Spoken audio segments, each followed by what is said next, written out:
Hello folks, how's it going? So welcome to another One Piece review. This time we'll be covering manga chapter 1109.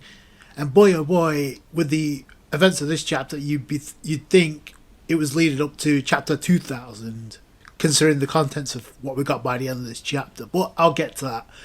Speaking of which, let's start off with the cover page, and I guess we're starting off with a new cover story by Oda. No fan requests here. A new cover story involving the submerged Onigashima, which is pretty cool. I'll get back to that in a second, but the last cover story we got, to refresh your memory, was the Whole Cake Germa Escape cover story. The Germa 66 Vinsmoke cover story, Escape, which they did, and it led to a reunion involving Caesar Clown and Judge, who have a connection with Vegapunk, I might add. So I wonder if that's going to come into the forefront at some point. If not next chapter, I don't know. But because it definitely feels like the Straw Hats are leaving a lot sooner rather than expected. Because I don't expect them to stick around fighting the Gorosei. And this is something that I brought to the forefront anyway with the cover story, since Oda had a change of mind, a change of heart when it comes to Yamato leaving Wano. I said this could be another way to do that, involving focusing on Yamato as well as Momonosuke. I would think that's going to involve them, or as well as going back to Onigashima. So if that's the case, cool. We'll see how that plays itself out. Plus, there is a plot point left unturned here, because considering Caro just spilled the beans about the ancient weapons, about knowing about them, as well as Straw Hats specifically. Robin knows about him. Law knows about it too, considering he was with her back in Onigashima. So if we're gonna see the Pluton at some point, this is probably a way to do that as well. But let's start off with this chapter. And honestly, this whole chapter was like just the build up to what Vegapunk was about to say. We don't get to find out what he's revealed yet, if he's going to reveal anything at all, because it looks like they're dead set on about eradicating the island before the message gets out. So, and the problem is, like, this is a pre-recorded message, like I figured, and it's activated the moment that Stella is about to die, according to the Gorosei. By the way, anyone with a Dendamushi and the video transponder snail can see this, so pretty much this is being broadcasted to the entire world via the Marines. Made a reputation of hijacking other people's conversations via the Dendamushi. Now it's been used against them. So, and because the Marines figure this out, and they're like, we need to cut the broadcast, we need to cut the communication right now. But it says like, no, because if we do that, it's going to strengthen the broadcast even more before he says whatever he's going to say, which obviously is bad news for the Gorosei. But you see the message being broadcasted to the entire world. It goes through the Marines, and there's like, we need to cut the communication. Luffy catches wind of this, and by the way, at this point, he's still holding. He's grabbed hold of Kizaru in one hand, and he's blocking Saturn in the other, completely nonchalant. But we see Nami, Usopp, Chopper, and Edison. They're the first to hear this of the Straw Hats. Interestingly enough, we don't get to hear, other than Sanji hearing this conversation, I believe Atlas too, but we don't get to see Barney or Frankie hearing this. We see Saturn, and clearly he's like, he hasn't lost his mind, because he's like he's in a monologuing, and he's saying like, what are you planning to say, Vegapunk? And I'm like, you obviously have some idea of what he's going to say. You obviously wanted him silenced anyway for a specific reason. Now keep in mind, Dogi and Broggy are on their way to back up Luffy and Sanji, so that's something to keep in mind here. Stella, the actual Vegapunk, not on the message, is pretty much unresponsive to Sanji at this point. It's like Sanji can hear this as well, since everybody who has a transponder snail will hear, and this really cool. We see this going broadcasted to the entire world, but people are able to see this as well as hear it. So they see Vegapunk for the first time. We go to Marajose, and they're hearing this too, because they have a transponder snail. This is where my eyes perked up, because we go to Marajose, and immediately we see the rest of the Gorosei. So there is like that. What the hell is this transmission? Saturn, have you done with Vegapunk? And apparently they can see what's going on because Kizaru dealt a fatal blow to him, or they say a killing blow, but we'll have to wait and see about that. Because they keep on harping, he should be dead. Like, so maybe he may be setting up this message the moment the death of his main body happens. So Oda again trying to plant the seeds. It could be possible he could die, but honestly, it feels like a change of plans to me more than it is like, oh, was this in the cards? Though I will say, and there is a moment in this chapter where Oda does go back to this. They mention, if we can pinpoint the source of this broadcast, and immediately, as soon as I heard that, I'm like, oh shit, are we talking about Emu possibly doing something? Because they get in touch with Sam, and as obviously they do by the end of this chapter. But no, that's not what happens. Either way, anyone with a transponder snail will receive our initial voice message, but they still need a while to prepare their visual transponder snails. So they want them not only to hear them, but to see them as well. And while this is going on, the pre-recorded message, Stella is talking with Shaka, which is interesting because people around the world hearing this, we go to Dressrosa, and immediately we see Kiros, we see Rebecca, and Leo apparently is giving the message about what's happening with Luffy. And Rebecca's like, don't tell me you trusted another bad article about Lucy. So obviously she knows it's fake, much like Vivi knows it's fake. Speaking of which, we do see Vivi in this sequence, but everybody's seeing Vegapunk for the first time, so this is pretty big for them. We go to Luffy's village, Fuchsia Village in East Blue. We go all over East Blue, North Blue, South Blue, West Blue.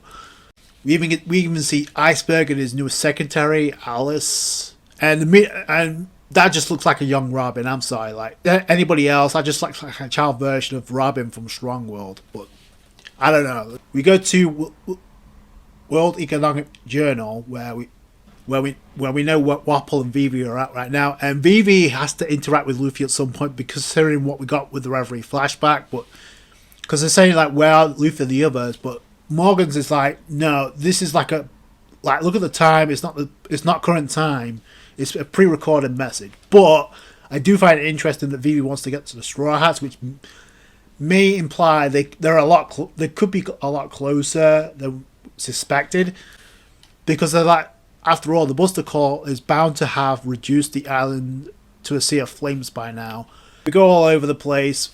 Then we go to Kamabaka Kingdom, and it looks like the revolutionary armies are still there, which is kind of disappointing, unless Dragon does something to actually appear. But then this is where we get the flashback of what Shaka was telling him, and I brought this up in the last review, and it looks like Oda kind of reminded us here, because Shaka, and we saw this in the anime too, so Shaka, we'll go back to the sequence where Shaka's telling Dragon, hey, I think I'll be dead soon. Like, that was, I did say that may have been Oda's type of foreshadowing before introducing the actual body of Vegapunk, and Dragon hearing this, so one way or another, this is going to have some type of impact on Dragon to where he counters at some point, whether it happens now or later.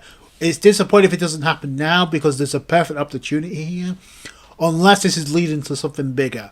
That's the only thing I can think of right now. Oda had something in mind with the revolutionary armies, because there's been certain points where Dragon has been heavily involved, especially with Kuma, and now with Vegapunk, so you'd think he would actually at least attempt to do something. So, just like with Vegapunk, I feel like there's been a change of plan here. Clearly, there's been a change of plan, especially with the Giants from Elbaf showing up. So, we go back to the main event. We go with Luffy getting nailed by Kizaru and Saturn, but he bounces back pretty quickly. It looks like Saturn uses his glare technique, but Kizaru, if you notice, he uses multiple beams to fire at Luffy. I mean, he bounces straight back up, so it's like, I'm not letting you two run off. Luffy bounces back and literally claps them both, which that got me, and that was hilarious. Like, not only just the way that Luffy did that, he just smashed and clapped both of them, but the way that Saturn and Kizaru ended up, like, very cartoonish like, which is something, is kind of like, out of left field. We saw this with Kaido. And then Luffy is like, since you keep getting better, I'll send you flying for good. Sam recovers, but Kizaru not so much. So he throws them both, and Sam bounces back, but Kizaru lands straight into one of the warships. I mean, that was like straight up hit a home run with Kizaru. And then Saturn immediately bounces back like a Beyblade, trying to counterattack on Luffy. Luffy is like, what's it going to take to keep you down? Like, he's not alarmed yet, but Kizaru on the other hand, he's slow to, like, he's breathing heavy and he's slow to recover. And it's like, this scene is like pretty much a visual representation of how the Emeralds have been portrayed. Given what happens by the end of this chapter, I have a lot more to say about this. So either way, Saturn, you can see he's like communicating with the rest of the Gorosei, because it's like the other members of the Gorosei, it's like, there's no time, Saturn. We cannot allow Vegapunk to speak freely. They don't know what he's about to say, but they want to take any chances. While this is happening, Saturn is actually trying to launch counterattacks against Luffy. Luffy's dodging, to his credit. So Luffy is like handling Saturn no problem. But what's coming up now may be a problem. So we see the Giants from Elbaf. They're on the ship, and we see Atlas there, which kind of like answers the question of what ship were they going to. Because they said take them to the ship, and I'm like, which ship? The Sunny or their ship? But considering we saw Vice Admiral Dole and Bluegrass talking about the Elbaf ship, maybe they'll intercept. I don't know. I don't think it's going to be as straightforward as them leaving on the Giants ship here. There's definitely going to be some type of confrontation to get them away.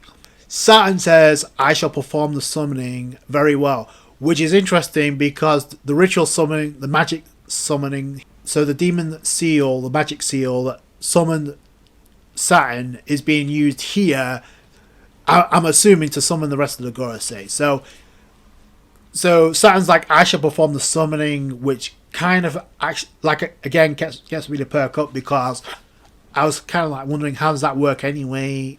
Do they have to be on land before, ahead of time, to perform the ritual summoning? And apparently they do, because Saturn's doing it here to summon the rest of the Gorosei, and you know it's the rest of the Gorosei because there's 4 ritual summons being activated right now, or at least on Egghead Island. Because you see land, that'll be kind of like redundant if they manage to like summon them in the middle of the ocean. That'd be kind of hilarious, but no.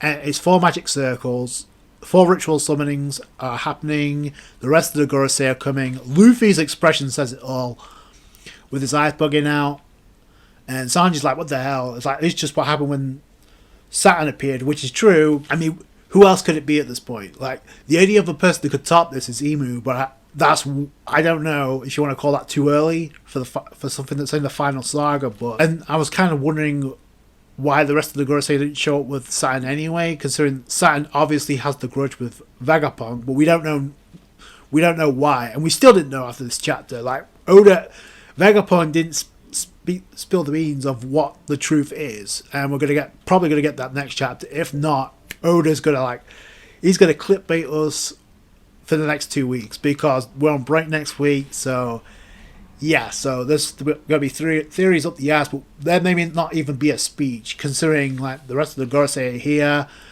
It's even more of a war zone now. And the thing is, like, we saw Kizaru thrown to the warship like a piece of garbage. Like I said, that visual representation of how the Emeralds have been portrayed right now. Even, I mean, you can throw that Fleet Admiral Akainu, because he failed to get the job done against Kuma. That has not been going smoothly for them at all. Plus, from a character standpoint, I don't know where the hell he's at right now. Even if he is a double agent right now, there's so many uncertain questions right now when it comes to like Aokiji. But Kizaru, like, Oda had a chance to do something with him and to like make his character serious for once, and it didn't happen. And he's doubling down on not doing anything with Kizaru apparently, other than getting his ass kicked. So there's nothing to care about right now. Al-Qaeda, yeah, he's the biggest threat of the bunch, but how much of the threat is he really, unless he's fighting somebody else right now? Because the Gorosei showing up seem to be a heck of a lot more threat than any of the Emeralds right now. This seems way more of a threat. I don't know what's gonna happen. I don't think the Straw Hats are gonna stick around to fight all five, because they can't, because Luffy may be full, but Sanji and the others are not. So I don't know what Kizaru does from here. Personally, I don't really care. Like I said, he had his chance. Whether or not Oda has something in mind, like that, you're basically an accessory to Vegapunk's death if that does happen. So there's no coming back from that. So it doesn't matter if he switches sides on that now or not. It's too late. Like, you had your chance. So the rest of the Gorosei here, you see, I believe you see Saturn in the middle there. So this is going to be some chaos personified. I don't know, the road to Elbaf has hit a major roadblock, literally. Or in this case, the sea has hit a major, there's a major iceberg in the sea, in the ocean, in the form of the Gorosei. Like, if they want to get to Elbaf, they're going to have to find a way to bypass the Gorosei. I don't see them having a full-on war with the Gorosei throughout the year of 2024. Like, no, because number one, Oda predicted that there will be a clash involving this character and this character to happen finally this year, as well as going to a certain island this year. So how much of that is going to get pushed back if we get a full-on war with the Gorosei? I wouldn't mind, and I did question why the rest didn't show up with Saturn in the first place. But it's like, well, speaking of all that confidence that Saturn had at the beginning when he says, oh, if you can escape, I'd like to see it. Where did that confidence go? I don't know if Luffy's going to fight all five. That'd be insane if he does. But it's like, I don't expect them to stick around for much longer. So something's going to happen to, like, we know that, like I said, Dory and Broggy are on their way to back up Luffy. They may end up as sacrifices to push them. And I mentioned this too. It's like, maybe they do something like they did in the pre-time skip to, like, force the Sunny away. And keep in mind, the giant mecha that we got introduced to in the last episode, that recently awoken. So Oda's not I wonder if Oda's going to use that in this sequence here. There has to be a reason why he's shown that not once but twice of that giant mecha being reawoken. So I can't wait to see how things play itself out. Like I said, it's going to be a long 2-week wait for this. That's going to do it for the guys. Thank you so much for watching. Let me know what you guys think down below. Like the review if you did a thumbs up. I appreciate that. I appreciate all you guys' support when it comes to, like, the One Piece reviews. Catch you guys later. Thanks, guys. Bye.